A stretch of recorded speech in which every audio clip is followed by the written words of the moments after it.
오늘 시간에는 왜 신앙이 중요한가라는 제목으로 함께 말씀을 나누려고 합니다.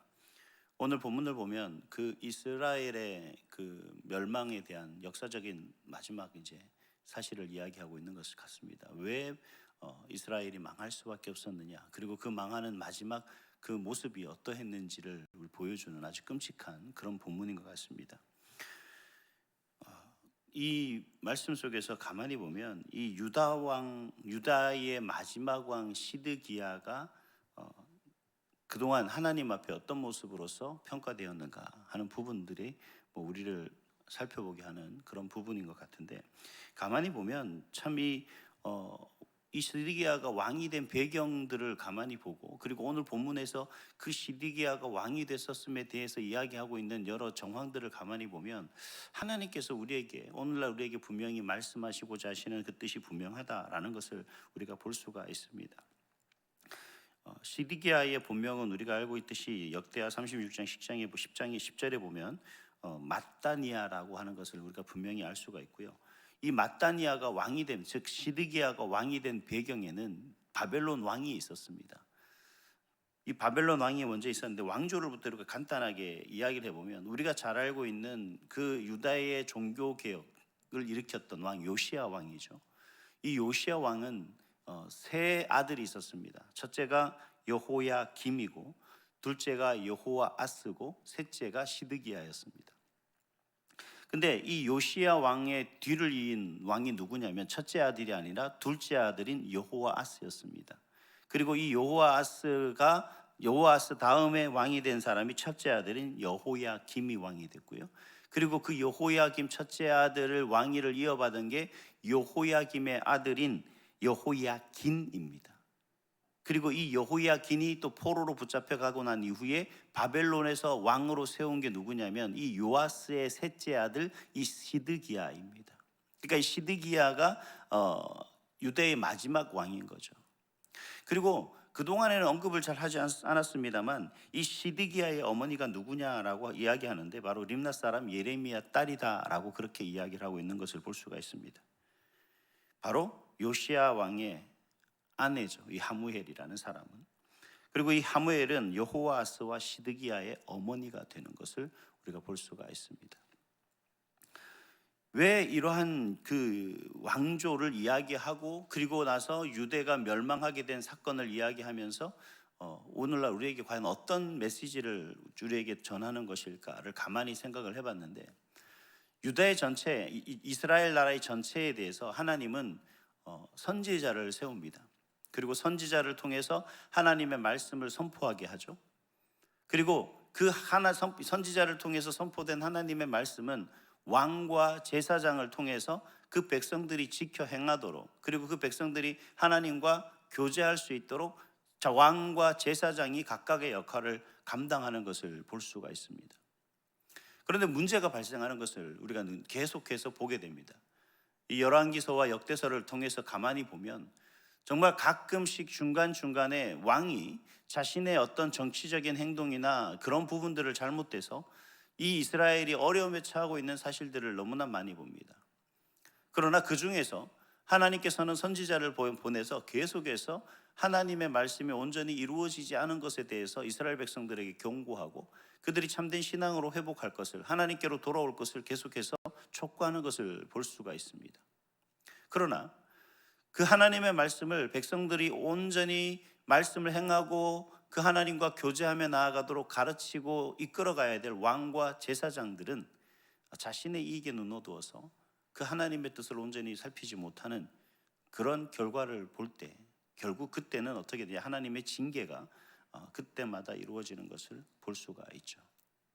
그래서 왕들을 평가하는 것이 아무것도 아닌 것이 아니라 당시 그 시대에 그 나라를 통치했던 왕이 하나님 앞에 어떠한 모습이었는가의 평가는 참 대단히 중요한 것 같습니다. 또 한편으로는 안타까운 건 뭐냐면, 그러한 왕의 신실한 믿음을 회복하기 위한 노력과 수고가 있었음에도 불구하고 그 다음 세대로 이어갈 때는 그러한 믿음이 온전히 계승되지 못하는 경우들이 허다하다라는 겁니다. 그렇기 때문에 이스라엘은 든든히 서가지 못하고 오히려 그러한 믿음들이 자꾸 쇠퇴하게 되고 결국 믿음이 사라지게 되는, 하나님의 뜻과 상관없이 이어가는 그런 모습들을 우리가 계속해서 보게 되는 거죠. 우리가 예레미야서를 계속해서 보면서 우리가 느꼈던 건, 여러분이 느꼈던 건 어떤 겁니까? 왠지 모르겠지만 하나님께서는 백성들에게 계속해서 돌아올 곳을 권고하고 촉구하는 것을 볼 수가 있습니다. 그러나 계속해서 백성들과 왕은 그런 하나님의 뜻하고는 상관없이 오히려 그런 하나님의 말씀을 전하고 증거하는 선지자를 가두거나 아니면 죽이려고 하거나 하는 그런 모습들을 보게 됩니다. 그리고 자신의 뜻을 이루어가는 모습을 보게 되죠. 오늘 이 간략하게 나온 이 시드기야도 어떻게 보면 인간적인 모습 속에서 보면 그는 배반자였습니다. 이 바벨론의 느부갓네살 왕이 그 여호야긴을 데려가면서 포로로 붙잡아가면서 그 바벨론 왕에 의해서 세워진 그 왕이 누구냐면 시드기야입니다. 그리고 이 느부갓네살 왕은 시드기야에게 네가 믿는 하나님의 이름으로 나에게 복종할 것을 맹세하라, 그렇게 얘기를 합니다만, 그러나 오히려 이 시드기야 왕은 그러한 바벨론, 자신을 왕으로 세워준 바벨론의 그 느부갓네살 왕을 섬기기보다는 오히려 애굽의 왕을 섬기는 것을 볼 수가 있죠. 그래서 역사적인 사실을 통해서 우리가 볼 때 이 바벨론 느부갓네살 왕이 왜 예루살렘을 쳐들어왔느냐, 이유는 하나입니다. 바로 이 시드기야 왕이 느부갓네살 왕에게 조공을 바쳐야 되는데 조공을 바치지 않았기 때문에 라고 하는 것이 표면적인 이유였습니다. 그리고 그를 공격했던 느부갓네살 왕은 예루살렘을 포위한 채 무려 18개월 동안 예루살렘 성을 포위했다가 결국 그 성을 무너뜨리는 그런 모습을 볼 수가 있습니다. 참 재밌는 건 하나의 여담입니다만, 이 고대 시대의 전쟁을 보면 오늘날처럼 뭐 미사일을 쓰거나 아니면 폭탄을 투하하거나 뭐 이러한 어떤 전쟁들이 아닙니다. 일반적인 전쟁, 고대 전쟁이다 그러면 강대국이 작은 나라를 전멸시킬 때는 성을 포위합니다. 포위해서 기다립니다. 어떻게 기다리냐면 안에서 굶어 죽거나 목이 말라 죽어서 항복할 때까지를 기다리는 거죠. 그래서 성 안에는 뭐 특별한 그런 것이 없습니다.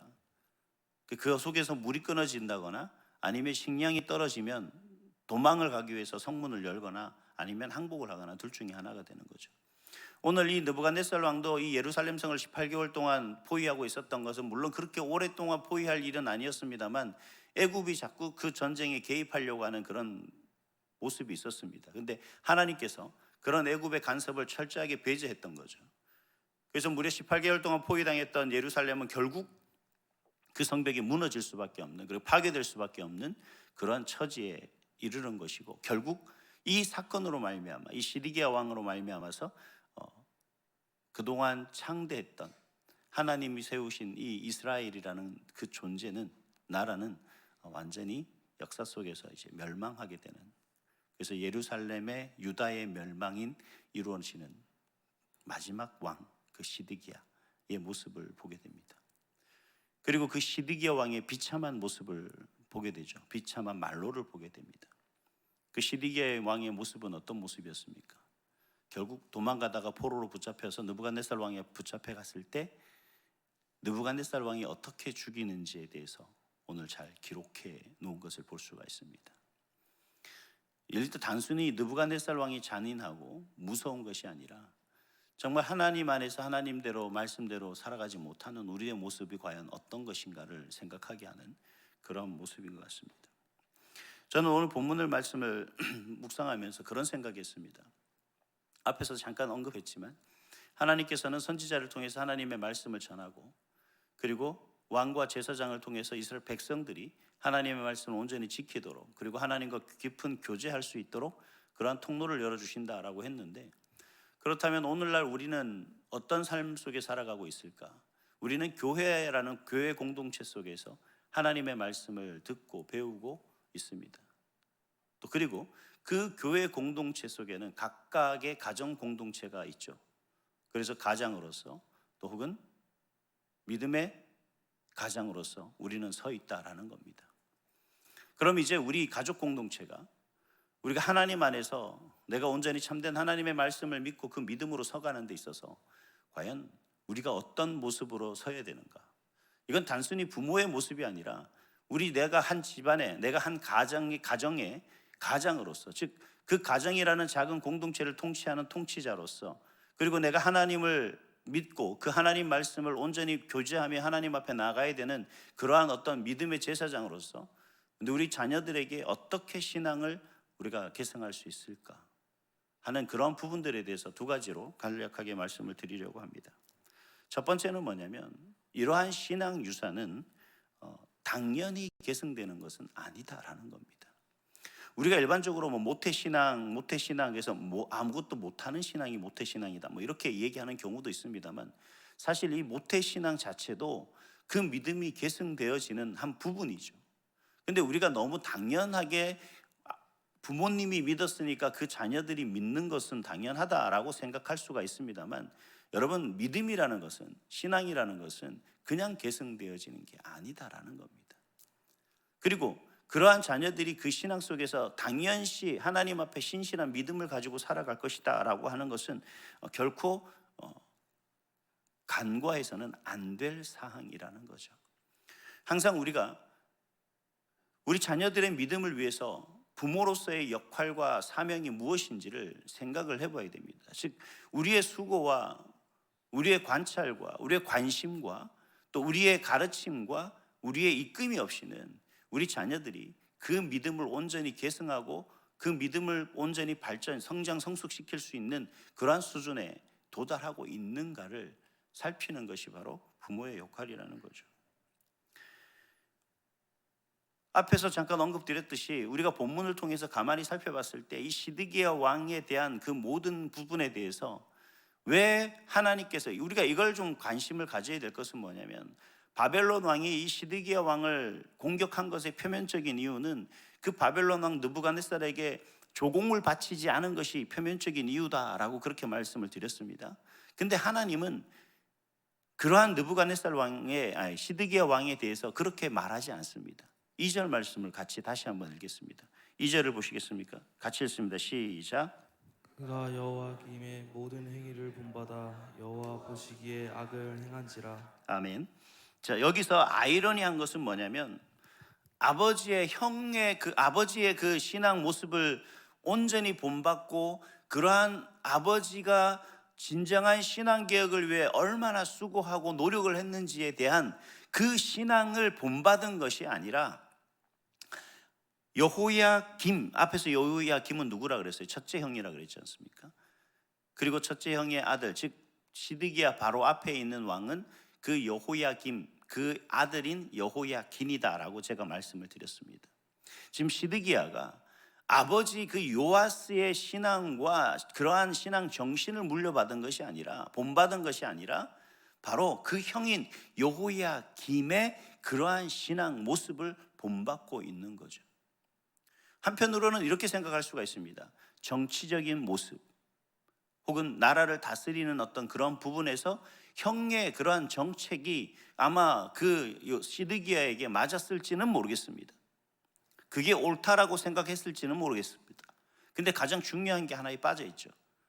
그게 뭐냐면, 우리가 우리 자녀들에게 경제적인 면, 정치적인 면, 사회적인 면, 도덕적인 면, 윤리적인 면, 이런 모든 부분들을 다해서 어떤 것을 본받고 어떤 것을 깨달아야 하는지를 잘 가르치고 이끌어가는 것이 중요합니다만, 우리에게 가장 중요한 건 이 영적인 면에 대해서 소홀해서는 안 된다라는 거죠. 시드기야가 왜 하나님 앞에 이렇게 그는 악한 왕이라 평가받았느냐라고 하는 부분에서는 그 형을 본받았다라는 거죠. 그 형이 없었던 게 뭡니까? 그가 모르겠어요. 성경에는 그가 얼마나 정치적인 역할을 잘 감당했는지, 이스라엘 유다 왕으로서의 얼마나 잘 그 모든 일들을 감안했었는지는 잘 모르겠습니다만, 성경에서는 그가 악한데 그 악한 형 여호야김의 모습을 본받아서 그도 그대로 악했다라고 그렇게 평가하고 있습니다. 우리가 제가 그때도 한번 제가 전했던 생각이 나는데, 이 여호야김은 어떤 왕입니까?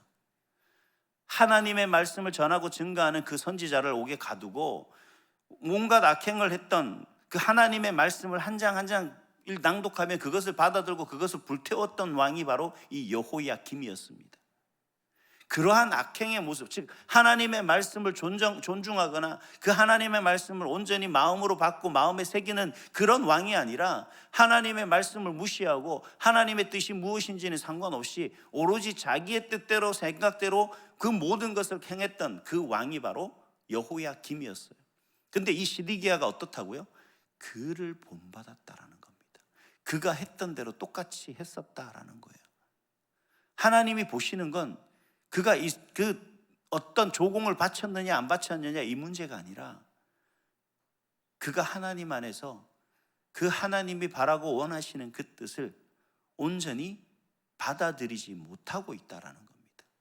그리고 그것을 받아들이지 못하다 보니 우리 자녀들에게 온전히 계승할 만한 능력이 되지 않는 거죠. 마침 이런 겁니다. 용서하고 들으십시오. 엄마는 하면 또 엄마들이 혼날라. 아빠는 오늘 바빠서 교회를 못 가니 너희들은 가라. 오늘 주일인데 아빠는 좀 중요한 약속이 있어서 골프 모임을 나가야 되니까 너희들은 가서 예배 드려라 라고 말하는 것과 같다라는 거죠. 야, 오늘 목사님 설교 난 별로 듣고 싶지 않으니까 야, 너희들이 가서 예배 드리고 와라. 대신 듣고 와라 라는 것과 똑같은 얘기입니다. 이러한 모습들이 마땅히 당연하게 생각했던 신앙의 계승들은 우리 자녀들에게 그냥 마땅히 당연하게 그냥 흘러가는 것이 아니라는 겁니다. 우리 부모님들의 진실된 그러한 신앙 모습이 그들에게 보여주는 건데 그렇게 해도 온전히 그 자녀들에게 계승될까 말까 하는 모습들을 오늘 누굴 통해 보여줍니까? 요아스와 여호야김과 여호아스와 그 시드기야 왕을 통해서 마지막 그 시드기야 왕을 통해서 오늘 분명 우리에게 보여주고 있는 모습을 우리는 볼 수가 있습니다. 여러분, 요아스 왕의 그 신실했던 믿음, 바로 여러분의 믿음이라 믿습니다. 그 믿음이 그냥 정말 우리의 다음 그리고 그 다음 세대까지밖에 아니 몇 세대도 겨우 흘러가지 못할 정도로 그렇게 끊어진다면 여러분 마음이 얼마나 아프겠습니까? 여러분, 우리가 더욱더 마음을 가지고 우리의 자녀들에게 무엇을 물려줄 것인가, 무엇을 계승시킬까에 대해서 다시 한번 깊이 생각해 보시는 그런 저와 여러분이 됐으면 좋겠습니다. 또 한 가지는 뭐냐면 여러분, 정말 우리는 기도해야 됩니다. 무엇을 기도해야 되냐면 물론 우리와 가정 경제, 사회 경제, 국가 경제, 정치, 문화 여러 가지 많은 것을 기도해야지만 특별하게 우리가 절대 빼놓고 기도해서는 안 될 것이 있습니다. 다름 아니라 나와 우리 가족과 우리 자녀들을 위해서 기도해야 된다라는 사실입니다. 제가 앞부분에서 이 본문의 이야기를 쭉 해나갈 때 마지막 이 시드기야 왕의 죽음에 대해서 얼마나 잔인하게 당했는가에 대해서 이야기를 했습니다. 자세하게는 말을 하지 않았습니다. 지금 자세하게 말씀드리려고요. 이 느부갓네살 왕이 도망가는 시드기야를 잡은 후에 신문을 하죠. 그 신문을 할 때 여러분 한번 생각을 해보세요. 제 생각입니다. 아마 고개도 숙이지 못하고 눈도 감지 못하도록 아주 철저하게 그를 결박시키고 그 앞에서 누굴 죽이냐면 그 아들을 죽입니다. 그리고 그 시드기야 왕을 따랐던 신하들을 다 죽입니다. 그런 후에 어떻게 하냐면 그 시드기야 눈을 뽑아버립니다. 그리고 그를 다시 포로로 붙잡아 가서 감옥에 가두는데 언제까지 가두냐? 감옥에서 죽을 때까지 가둬놓았다는 거죠. 여기서 한번 여러분 생각해 보죠. 와, 느부갓네살 왕이 잔인하다라고 생각을 하는데 여러분, 시드기야가 왜 이런 결말을 맞았는지 성경에서는 분명히 그의 죄 때문이다라고 이야기를 하죠. 근데 더 안타까운 사실은 뭐냐면 자신의 죄로 인해서 온전한 하나님이 바라고 원하는 길로 행하지 못했던 그 자녀와 백성들이 그를 왕으로 믿고 섬기며 따랐던 그 신하들이 그 앞에서 죽임을 당한 그 모습을 눈뜨고 지켜봐야 했고 그리고 그것을 마지막으로 더 이상 어떤 것도 볼 수 없었던 시드기야의 마지막 봐오는 것은 뭡니까? 마지막 기억은 무엇입니까? 자신의 죄로 인해서, 자신의 부덕함으로 인해서 자신의 눈앞에서 죽었던 그 아들과 그들의 신하들, 그것이 바로, 그 죽음이 바로 마지막 시드기야가 목격했던 모습이었습니다. 그리고 그는 마지막 본 그것을 평생 죽을 때까지 가슴에 안고 감옥에서 사라졌습니다. 우리가 살아가는 이 모습 속에서 여러분, 과연 우리 자녀들의 그 모습을 마지막 그들의 신앙 모습으로 온전히 이끌어가지 못했던 우리의 마지막 모습이 과연 어떻게 기억되길 원하십니까? 제가 그 어렸을 때 저희 어머님이 늘 하신 말씀이 있어요. 뭐냐면, 참, 본인이 힘들다 그러면 이제 항상 와서 그런 얘기를 해요. 아유, 내가 죽으면 내가 네 모습을 어떻게 기억할까? 제가 잘못하면은 항상 무릎 이렇게 꿇으라 그러고 대초리를 때리는 후에 항상 그 얘기예요. 엄마가 죽으면 이제 네가 이런 짓 하는 것 엄마가 기억하고 죽어야겠냐? 라고 하는 얘기들을 한 적이 있습니다. 저는 그 소리가 너무 듣기 싫어요. 제가 철들기부터 시작해서 한 10수년을 그 소리를 들었는데, 맨날 내일 죽는다 하시면서도 안 죽으시는데, 그러면서도 맨날 때릴 때는 그렇게 얘기하시고 혼낼 때는 그렇게 말씀하시는 게, 그게 되게 싫었거든요. 근데 요즘은 되게 그리워요. 여러분, 우리 부모님의 모습이, 내가 부모가 돼 보니까 그 마음을 이해하겠다라는 거죠. 여러분, 우리 삶의 모습 속에서 여러분 자녀들이 방황하고 배회하는, 하나님 안에서 온전히 살아가지 못하는 그 모습에 대해서 왜 안타까워하시는 겁니까?